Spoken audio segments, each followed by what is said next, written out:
Hello dear students, कैसे आप सब लोग। माय नेम इज अंकुर दक्ष और मैं अपने चैनल MDN फिजिक्स क्लासेस में आपका स्वागत करता हूं। सो स्टूडेंट्स, आप आई होप्स आप सभी अच्छे होंगे। सो स्टूडेंट्स, आज आप chapter number 4 new chapter start करते हैं। आपका ये क्लास 11th की है। आज की जो वीडियो है वो क्लास 11th की हिंदी मीडियम क्लास है और चैप्टर नंबर 4 सरल रेखीय पथ पर गति आज हम स्टार्ट करेंगे। ओके स्टूडेंट, थ्योरी की क्लास है और इसके आपकी आज की क्लास स्टार्ट करते हैं। तो सो लेट्स स्टार्टेड। तो स्टूडेंट्स, गति चैप्टर में ही नाम लिख रहा है सरल रेखीय पथ पर गति, यानी कि जो आपका एक सरल सिंपल जो आपका रेखा पथ है उस पर गति करनी है। तो इससे पहली चीज़ आती है आपकी गति। अब गति क्या होती है? सो मन में रेफरेंस करो थोड़ा सा, गति क्या होती है। देखो गति क्या होती है, गति क्या होगी जब किसी वस्तु की स्थिति किसी बिंदु के सापेक्ष समय के साथ परिवर्तित हो जाती है, वो क्या कहलाती है? गति कहलाती है। मीन्स जैसे ये मार्कर यहाँ पर रखा हुआ है, जैसे ये मार्कर यहाँ पे रखा हुआ है, अगर ये 2 मिनट तक भी यहीं रखा रहे तो इसकी कुछ गति होगी? नहीं, ये विराम की अवस्था में रहेगा। और अगर मैं अभी बात कर लूँ कि 2 सेकंड बाद ये चलना स्टार्ट कर देता है, कि देखो ये चलना स्टार्ट कर रहा है, ठीक है, तो मैंने मान लिया कि 2 सेकंड बाद यहाँ गया, तो समय के साथ जो इसकी अवस्था परिवर्तन हुआ, जो समय के साथ इसका अवस्था परिवर्तन हुआ वो क्या कहलाएगी? इसकी गति कहलाएगी। ठीक है स्टूडेंट्स, तो ये क्या कहलाएगी? इसकी गति कहलाएगी। ओके स्टूडेंट्स, तो गति आपकी बात समझ में आ चुकी है। तो गति की 2 अवस्थाएं होती हैं। पहली चीज़ आपकी गति की अवस्था है। गति की 2 अवस्थाएं होती है, विराम की अवस्था, पहली चीज़ है गति की अवस्था। पहली है विराम की अवस्था, यानी कि जब ये मार्कर किसी वस्तु के सापेक्ष परिवर्तित नहीं हो रहा था। मैं बात करूं कि ये मार्कर अनंत काल तक ऐसे ही पड़ा रहे, कोई समय के साथ परिवर्तित ना हो, पड़ा रहे ऐसे ही रखा रहे, तो ये क्या कहलाएगी? विराम की अवस्था, रखा हुआ है एक जगह। ठीक है, मीन्स जब किसी वस्तु की स्थिति किसी बिंदु के सापेक्ष परिवर्तित नहीं होती तो वस्तु विराम की अवस्था में कहलाती है। ओके स्टूडेंट्स, अगेन रिपीट, जब किसी वस्तु की स्थिति किसी बिंदु के सापेक्ष परिवर्तित नहीं होती तो वस्तु विराम अवस्था में कहलाती है। ओके स्टूडेंट्स, आगे चलते हैं। गति की अवस्था अभी जो समझाया था, मतलब जब किसी वस्तु की स्थिति किसी बिंदु के सापेक्ष समय के साथ परिवर्तित हो जाती है, समय के साथ परिवर्तित हो जाती है तो वस्तु गति की अवस्था में कहलाती है। ओके स्टूडेंट्स, जैसे ये मार्कर यहाँ था और ये समय के साथ साथ परिवर्तित होता होता होता होता इधर चला जाए, ये क्या कहलाएगी? इसकी गति की अवस्था कहलाएगी। ओके स्टूडेंट्स, समय के साथ परिवर्तित हो जाए। इस बोर्ड के लिए ये वस्तु यहाँ पे रखी हुई थी, या आपके लिए ये वस्तु मार्कर यहाँ पे रखा हुआ था, लेकिन समय बीता और 2-3 सेकंड बाद ये यहाँ पर आ चुका है, तो ये क्या कहलाएगी? इसकी गति की अवस्था। ओके स्टूडेंट्स, आगे इंपॉर्टेंस चीज़ है आपकी दूरी तथा विस्थापन में अंतर। मोस्ट इंपॉर्टेंट चीज़ है दूरी और विस्थापन में अंतर क्या होता है। देखो दूरी क्या होती है? वस्तु द्वारा तय किए गए संपूर्ण पथ की लंबाई दूरी कहलाती है।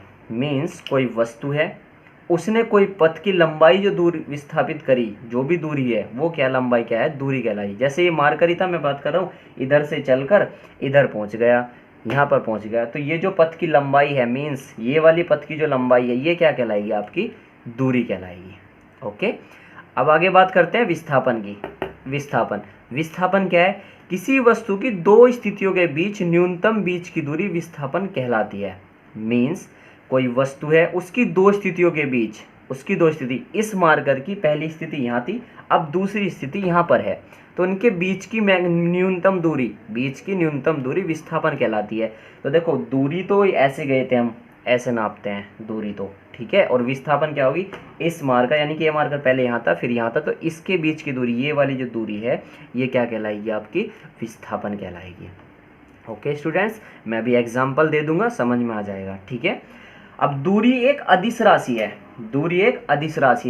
और ये क्या है? एक सदिश राशि है। सर ये अदिश सदिश क्या होता है? ये अदिश राशि और ये आपकी सदिश राशि अगले चैप्टर लेसन नंबर 5 में, चैप्टर नंबर 5 में ही यही आएगी, तो मैं जब क्लियर कर दूंगा। ओके स्टूडेंट्स, तो फिलहाल अभी याद रखेंगे ये अदिश राशि है, ये सदिश राशि है।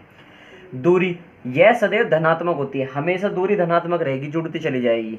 ठीक है, कि इतने पैदल चल लिया हूँ मैं या आप चल लिए हो। ठीक है, दूसरी चीज यह विस्थापन यह धनात्मक, ऋणात्मक तथा शून्य हो सकता है। अभी डिफाइन एग्जाम्पल से कर दूंगा मैं, थोड़ी देर में भी एग्जाम्पल दूंगा। यह धनात्मक, ऋणात्मक और शून्य हो सकता है, यानी कि पॉजिटिव, नेगेटिव और शून्य भी हो सकता है। ओके स्टूडेंट्स, आगे है अगला पॉइंट इसका यह पथ की आकृति पर निर्भर नहीं करती, यह पथ की आकृति पर निर्भर नहीं करती, कैसी भी हो, चाहे चौकोर हो, चाहे लंबा हो, चाहे चौड़ा हो, कैसा भी हो, इस पर डिपेंड नहीं करती, पथ की आकृति पर डिपेंड नहीं करती दूरी। और विस्थापन यह पथ की आकृति पर निर्भर करती है, यह पथ की आकृति पर निर्भर करती है। ठीक है स्टूडेंट्स, ये आपको याद रखना है। ठीक है, अभी मैं एग्जांपल दूंगा, उसमें समझ में आ जाएगा आपको। ठीक है, एक इंपॉर्टेंट चीज और नोट बात आपको मैं बता दूं, दूरी और विस्थापन दोनों का एसआई मात्रक, एसआई मात्रक मीटर होता है, दोनों का एसआई मात्रक मीटर ही होगा और विमेय सूत्र एल होगा। ओके स्टूडेंट्स, क्योंकि ये दोनों लंबाई है, लेंथ है, तो एसआई मात्रक दोनों क्या होगा, मीटर ही होगा। ओके स्टूडेंट्स, सो स्टूडेंट्स अब मैं आपको ये एग्जांपल समझाता हूँ, एग्जांपल से आपके समझ में आ जाएगा। देखो मैं एक एग्जांपल ले रहा हूँ, एक गोला लेता हूँ मैं। ठीक है, गोला ये है। ठीक है, तो एक गोला ले लिया मैंने, ये पॉइंट है इसका। ठीक है, ये सेंटर होगा इसका, और सेंटर से इसकी दूरी कितनी होती है, आर, त्रिज्या कितनी होती है, आर। ये तो आपको सबको पता है, ये मैंने ए पॉइंट मान लिया। ठीक है स्टूडेंट्स, और अगर मैं सेंटर से खींचती हुई एक और रेखा खींच दूँ तो ये भी क्या होगी, आर ही होगी, ये आपको पता है। सेंटर से कोई भी रेखा खींच दो बोले, वो क्या होती है, त्रिज्या होती है आर। ठीक है, रेडियस, ये ए पॉइंट है, ये बी पॉइंट है। ओके, चलते हैं आगे। अब देखो मैं एक चीज़ कहता हूँ आपसे कि मैं किसी वस्तु को ए से बी तक ले गया, ए से चलता चलता ये बी पर आ गया, ए से बी पर आ गया, तो मैं यहाँ लिख रहा हूँ ए से बी। ए से बी जब चला, ए से बी तक, तो ए से बी तक जब मैं चला हूँ तो मैं इसकी दूरी निकालता हूँ, दूरी और विस्थापन, दूरी और विस्थापन।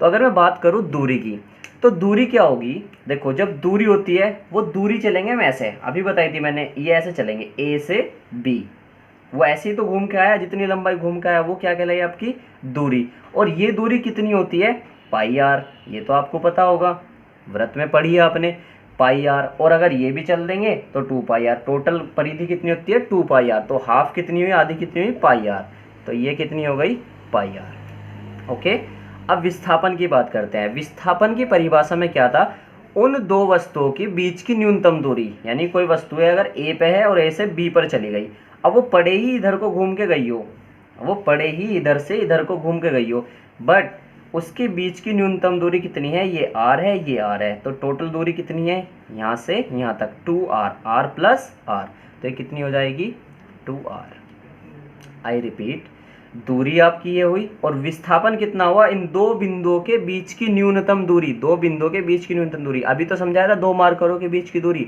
दो बिंदुओं के बीच की न्यूनतम दूरी, वो क्या कहलाती है, विस्थापन। ओके, अब आगे चलते हैं और क्लियर हो जाएगा आपका।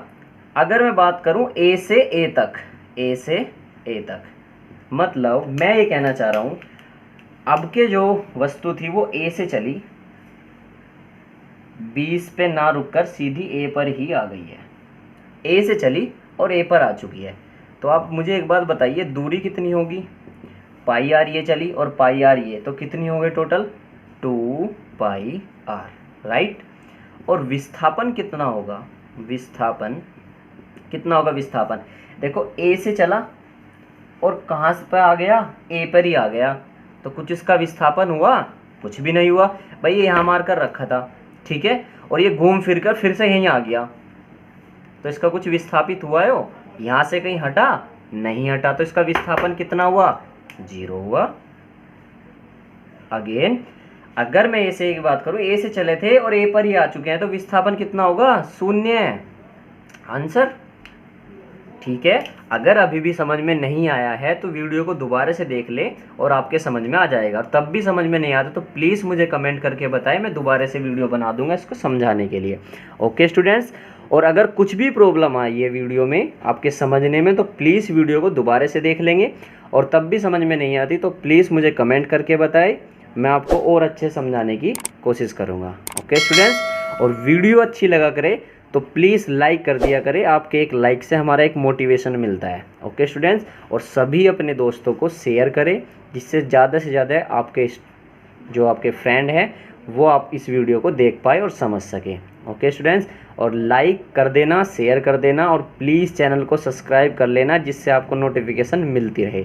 ओके स्टूडेंट्स, और अगर कुछ प्रॉब्लम होती है तो मुझसे पूछ लेना एंड चैप्टर को कंप्लीट कर लेना। आगे की वीडियो अगली क्लास में मिलेगी। Okay, thank you.